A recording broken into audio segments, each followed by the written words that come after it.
Hey guys, so today what we're going to do is learn to use proportions in order to solve stoichiometric problems. Now, if we were given an equation like this is a reaction between carbon dioxide and lithium hydroxide to form lithium carbonate and water, then what we could do is answer a question given by your book. How many moles of lithium hydroxide would it take to consume 20 moles of carbon dioxide? Now, if we were asked this question, we can use mole ratios and proportions in order to solve it, okay? So, we were asked how many moles of lithium hydroxide will consume 20 moles of carbon dioxide. Okay, so really what they're concerned with are the reactants. They don't care how much product is being produced. They don't care how much lithium carbonate or water is going to be produced in this reaction. We care about how much minimum will it take of our lithium hydroxide in order to consume all this carbon dioxide that we're producing. So 20 moles of carbon dioxide is what we're given, and we don't know what our lithium hydroxide is, but what we can do is we can use the starting equation, right? What we're given at first with our reaction, our base reaction, we can use the relationships between these moles in order to find the relationship between these moles. So for every 1 mole of CO2, there are 2 moles of lithium hydroxide. You can see that because of the coefficients there.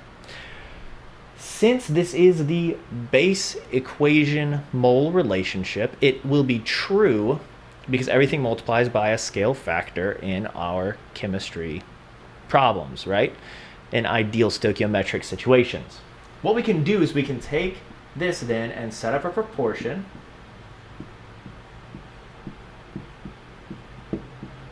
between our starting molar values and then our given molar values in the question.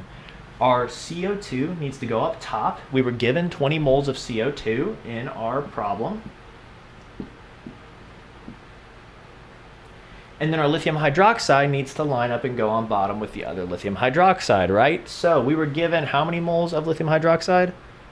Well, we don't know that yet, so we're going to put X as a variable. X moles of lithium hydroxide. Okay? Now, my step 2 will be to simplify my proportion. What I'm going to do is rewrite the proportion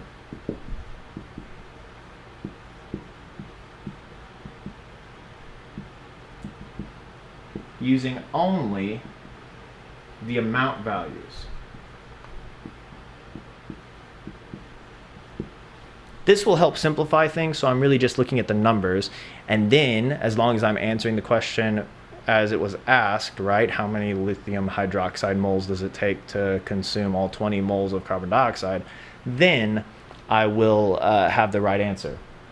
So I rewrote the proportion using only the amount values. There's 1 mole of carbon dioxide for every 2 moles of lithium hydroxide, and then I just write my 20 moles of carbon dioxide on the other side on top, and my X moles at the bottom.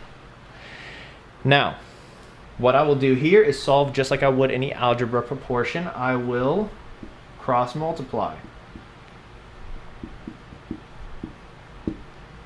X times 1 gives me X, and 2 times 20 gives me 40.